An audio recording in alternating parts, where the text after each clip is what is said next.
In parallel, in this connection, number of resistance are connected parallelly to each other.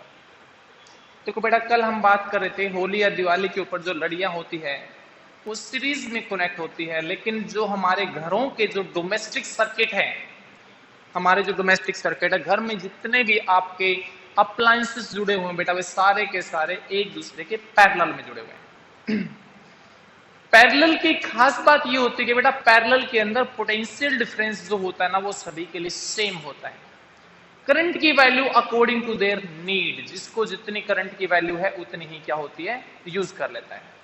Mean अगर यहां पर potential difference V है और current I है, तो इट मीन इसके अंदर करंट जो होगी उसकी वैल्यू होगी I1, इसके अंदर करंट की वैल्यू होगी I2 और इसके अंदर करंट की वैल्यू होगी I3। We remain same for all these appliances, but in series circuit current remain same. Series के अंदर हमने किया था, करंट की वैल्यू सेम की थी और V1, V2, V3 potential difference सभी के लिए अलग अलग किया था। शायद आप उस सर्किट के अंदर अच्छी तरह से देखो तो you can easily C. Okay, सबसे पहले in parallel, in this connection number of resistance are connected parallel to each other, number of resistance है वो एक दूसरे के पैरेलली जुड़े होते हैं बेटा, ठीक है। और अब हमको क्या करना होता है, यहां पर सबसे पहले क्वेश्चन क्या बन के आता है यहां पर कि प्रूव, मैथमेटिकली पूछा जाएगा, prove 1/r is equal to 1/r1 plus में 1/r2 प्लस में 1/r3। Mean when number of resistance are connected in parallel, then their resultant is equal to the sum of the reciprocal of all these resistance, sum of the reciprocal। तो हम क्या करते हैं, mathematically proof देते हैं इसका। Proof सबसे पहले चलते हैं, मैंने क्या किया, late three resistance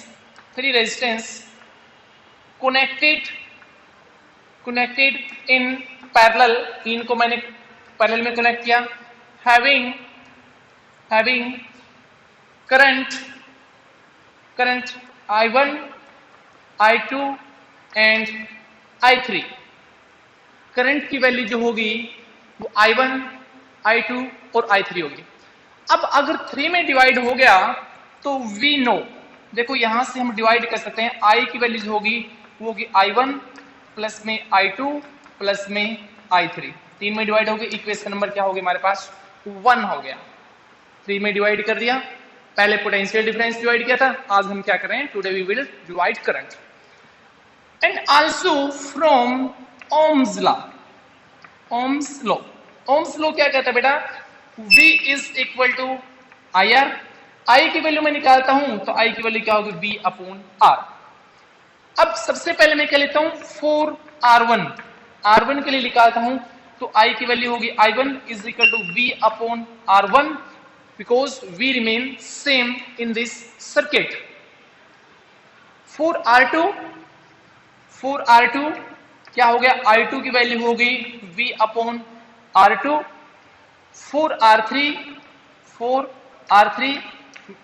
I3 is equal to V/R3। तीनों की वैल्यू हो गई, सेपरेटली मैंने निकाल ली। मैं क्या करता हूं, इन फोर्थ की 1, 2, 3 और 4 इन सभी की वैल्यू इक्वेशन नंबर में 1 पुट करता हूं by putting this value, in value को मैं पुट करता हूं। तो देखिएगा I की वैल्यू होगी हमारे पास V/R is equal to I1 की वैल्यू होगी V/R1 प्लस में V/R2 प्लस में V/R3। 3 रेजिस्टेंस कनेक्टेड हो गई। अब इसमें से क्या करता हूं मैं, V कॉमन ले लेता हूं, देखो V upon R is equal to V common ले लिया मैंने, तो क्या हो गया 1 अपॉन R1, V यहां से कॉमन आएगा सभी में से, प्लस में 1 अपॉन R2 प्लस में 1 अपॉन R3, V से V कैंसिल आउट हो गया, mean 1 upon R is equal to 1 upon R1 plus में 1 अपॉन R2 प्लस में 1 upon R3. This is the mathematical expression for the number of resistance connected in parallel. Again, I want to explain. देखिएगा main problem क्या है हमारे पास, main problem है there are three resistance R1, R2 and R3.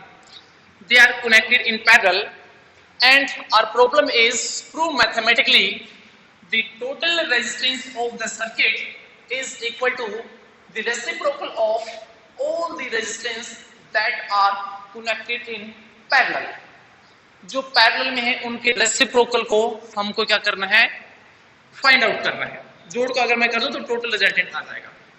तो सबसे पहले देखो in this circuit the potential difference applied V and current I, and the main thing to remember in parallel circuit potential difference remains same and current is applied according to the need as well as load of that particular appliance. भाई कोई कितने ampere का कोई कितने ampere है उसके according उसको हम करंट सप्लाई कर देंगे. तो अगर I की value I1, I2, I3 provide कर दी तो इट मीन जो टोटल I है वो तीन हिस्सों में डिवाइड हो गया. I1, I2, I3 तीन हिस्सों में डिवाइड कर दिया हमने. अब इस I की वैल्यू निकालने के लिए मेरे पास ओम्स लॉ होता है. ओम्स लॉ क्या होता है, V is equal to IR.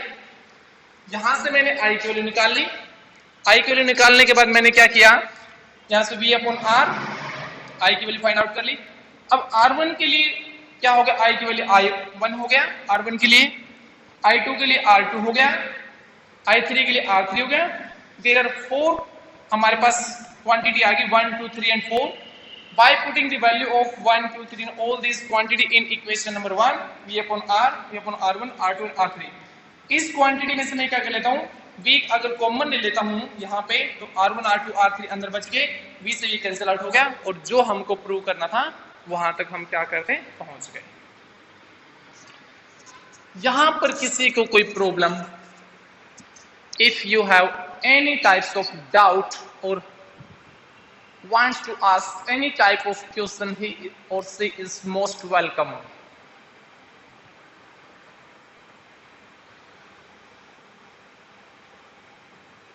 Clear? हो गया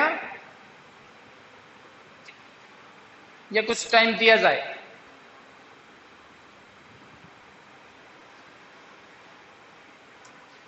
जिसका कुछ ज्यादा रहता है वो स्क्रीनशॉट ले लीजिएगा.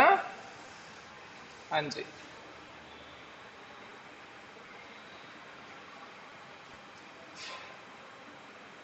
हाँ जी. इससे आगे मैं एक सम देता हूं तुम्हें, थोड़ा सा ये करता हूं, एक एग्जांपल और देके समझा देता हूं, फिर इसको दोबारा से कर लेना. मैं कहता हूं देखना 10 ओम, 20 ओम and 30 ohm, 3 resistance are connected in parallel with 10 ampere with, चलो ऐसे करते हैं 220 volt potential difference, 220 volt potential difference. Find current in the circuit. Circuit के अंदर करंट निकालिए. तो सबसे पहले हम क्या करते हैं बेटा, सबसे पहले हम टोटल R निकालते हैं. तो 1 upon R is equal to 1 upon 10 plus में 1 अपॉन 20 प्लस में 1 अपॉन 30. एलसीएम आ गया हमारे पास 60. 10 को किया 6 प्लस में 2 से किया 3 प्लस में 30 से किया 2, मीन 11 अपॉन 60. फाइंड आउट करता हूं R की वैल्यू होगी हमारे पास 60 upon 11 ohm. Also we know that V is equal to IR. V mean 220 volt. I की वैल्यू फाइंड आउट करनी है. R की वैल्यू कितनी होगी 60 अपॉन 11. इधर लेके जाता हूं 11 अपॉन 220, 60 को इसके नीचे लेता हूं 60 इज इक्वल टू I. 0 से 0 कैंसिल आउट. 2 3 2 11, 11 को 11 से क्या 121/3 एम्पियर। इसको आप इजीली सोल्व कर सकते हैं and you can find out into the form of digit. दोबारा से एक्सप्लेन करता हूं, आई विल एक्सप्लेन अगेन। जितने भी रेजिस्टेंस होते हैं पैरेलल में जुड़ा होता है 1 में जोड़ देते हैं इसको हम। 1 में जोड़ने के बाद क्या करते हैं, इनका एलसीएम ले लेते हैं। एलसीएम लेने के बाद क्या कर दिया हमने, इसको टोटल सोल्व कर दिया। ये 1/r था, इसको r को ऊपर लेके जाऊंगा तो ये नीचे वाला ऊपर, ऊपर वाला नीचे हो जाएगा। v = IR होता है। v की वैल्यू गिवन हमको, r की वैल्यू हमने यहां से निकाल दी। वैल्यू पुट करके हमने क्या कर दिया, i की वैल्यू फाइंड आउट कर ली। यही हमको क्या करना था, फाइंड आउट करना था।